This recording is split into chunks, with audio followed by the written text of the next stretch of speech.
Gini, tadi dari presentasi yang Bapak sampaikan bahwa ini sangat menarik sekali menurut saya. Apalagi kita kedepannya adalah mengarah kepada ramah lingkungan. Ini adalah salah satunya untuk kegiatan ramah lingkungan. Dimana tadi disampaikan bahwa untuk membuat biochar secara sederhananya itu adalah hidro, ada kayu segala macam dan pembakaran bahan organik. Nah, tadi disampaikan bahwa yang dapat menurunkan itu adalah CO2, kemudian N2O, kemudian CH4 atau metana Pak ya. Nah, kemudian dengan jumlah yang 10 ton dengan penurunan sekian persen, 20 ton dan sekian persen. Ini kan terkait dengan bahan organik. Betul. Ada nggak spesifik bahan organiknya? Nah, apakah semua bahan organik itu CO2-nya kalau 10 ton sekian, kemudian N2-nya sekian, tidak ada CH4 gitu kan? Nah, itu yang pertama Pak. Yang kedua, kita tahu bahwa biochar ini kan pembenah tanah, kemudian meningkatkan kemampuan penyimpanan air seperti tadi high porositas Pak ya, kemudian memperbaiki gemburan. Kemudian yang jadi menarik saya Pak, itu adalah dapat menekan perkembangan penyakit tanaman tertentu.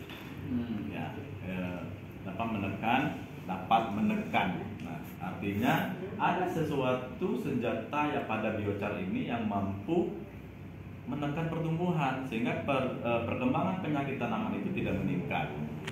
Pertanyaannya, penyakit apa mungkin? Ini untuk penelitiannya. Enggak Pak, mungkin gitu.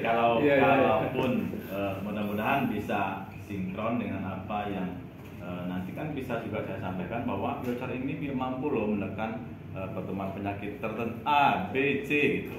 Mungkin khususnya pada tanaman perkebunan. Itu yang kedua Pak. Yang ketiga, kemudian yang berikutnya adalah dapat menciptakan habitat yang baik untuk mikroorganisme sintetis. Pasti itu, karena ini adalah bahan organik, bahan organik. Karena mikroorganisme itu nutriennya adalah memang bahan organik. Nah, kemudian biochar ini dominannya mikroorganisme apa gitu, sehingga nanti kita bisa melakukan, misalnya di kita kan bisa kita ambil eksplorasi apa mikroorganisme yang terkandung di dalam itu, sehingga kita bisa spesifik, misalnya Trichoderma, misalnya Gliocladium. Nah, bisa kita ambil dari situ, nanti kita perbanyak, kita isolasi, kemudian kita perbanyak. Karena kita ada juga lab di Pijuan itu Pak, mungkin ini bisa kita eksplorasi Pak, mungkin bisa jadi seperti itu. Kemudian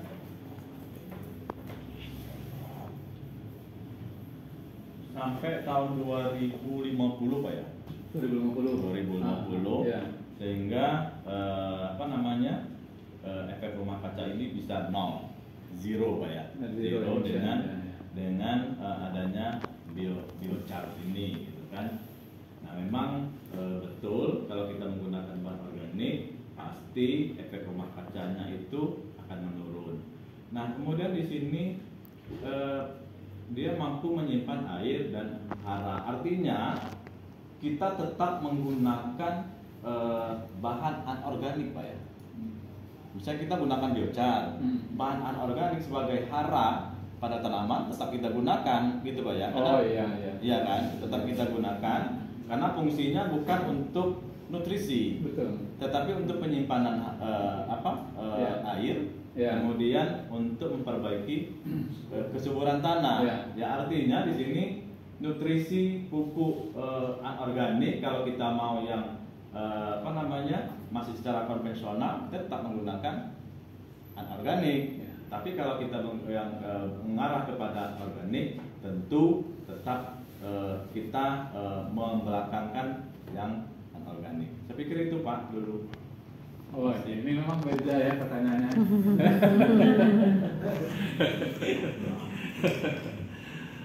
Oke, jadi yang pertama terkait dengan bahan ya, bahan yang kita gunakan untuk menghasilkan biochar ya.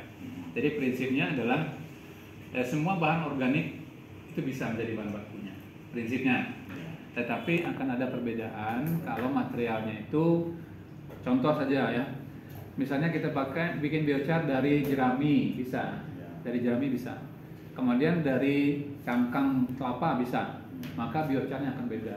Kenapa? Karena cangkang kelapa, cangkang sawit itu kandungan karbonnya jauh lebih tinggi dibandingkan kandungan karbon yang ada dalam jerami misalnya, bambu misalnya.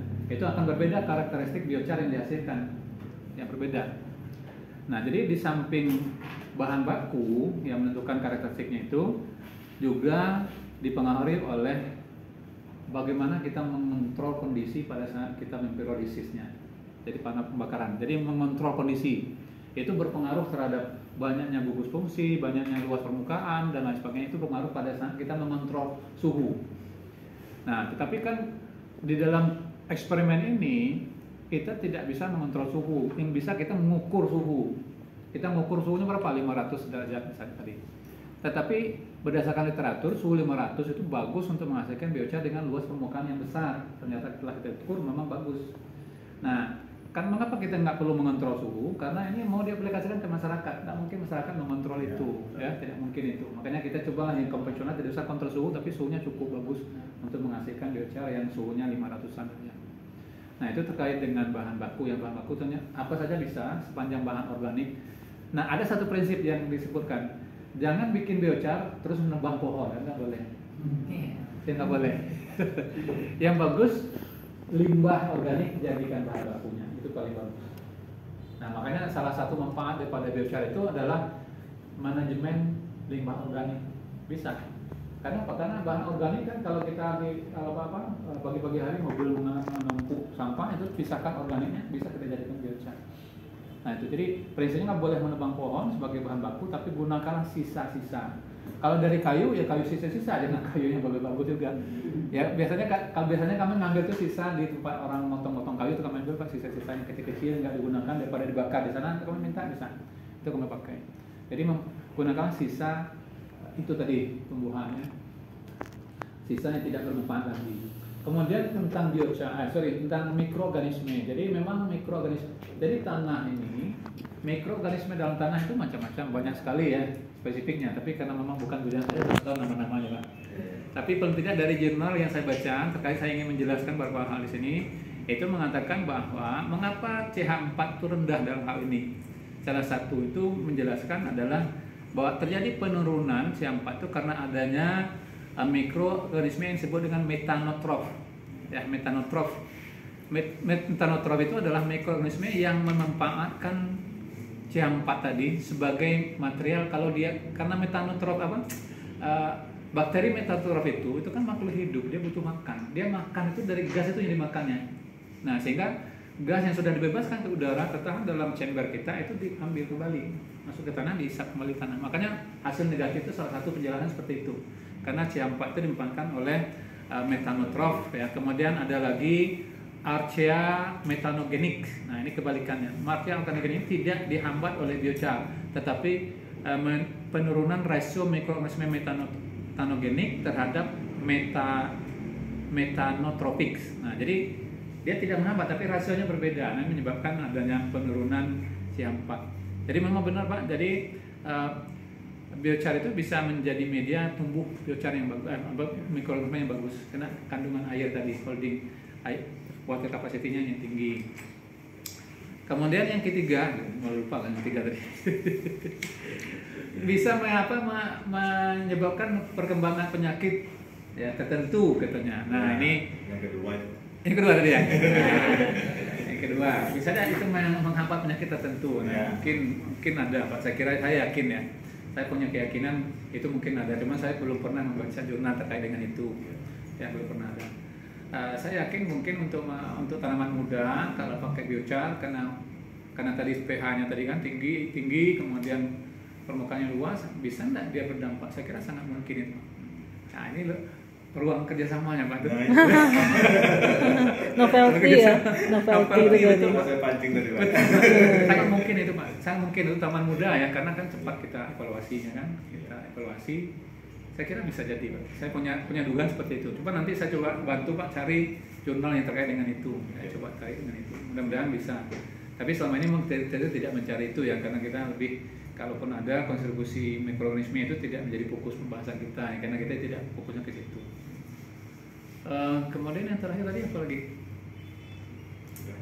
Itu aja ya. Apakah bisa mengurangi kontak tubuh? Oh iya. Ya. Nah ini memang perlu beberapa hal yang mungkin perlu kita pahami dengan baik, bahwa biochar itu dia bukanlah pupuk. Nah, jadi menyuburkan tanah itu bukan karena dia sebagai pupuk, tapi karena kapasitas dia menahan air yang besar itu, sehingga nutrisi yang harusnya anyut sekarang ditahannya. Nah, sehingga tumbuhan mendapat nutrisi dengan adanya biochar. Tetapi dia sendiri sebetulnya bukan nutrisi gitu, karena kan sudah stabil tadi, nggak bisa diserap oleh tumbuhan. Nah, jadi karena kapasitas dia menahannya itu besar, nutrisi itu kan hanya bisa diserap kalau dia larut dalam air, ya kan? Tumbuhan hanya bisa nyerap kalau ada dalam air. Makanya karena dia menahan air yang besar tadi, maka nutrisi akan tertahan di situ. Maka ini akan menyebabkan kebutuhan nutrisi itu tersedia dalam jangka panjang dibandingkan tanpa ada nutrisi, tanpa biochar. Nah, jadi dia tidak merupakan nutrisi 100% ya. Tetapi apakah kandungan logamnya ada? Ada, tapi tidak besar ya, tidak besar. Misalnya tadi kalium dan sebagainya ada, tapi dia tidak besar. Kalau saya bisa tunjukkan, ini ada grafik yang sudah kami, tapi saya nggak bisa dipresentasikan di situ. Setelah dicek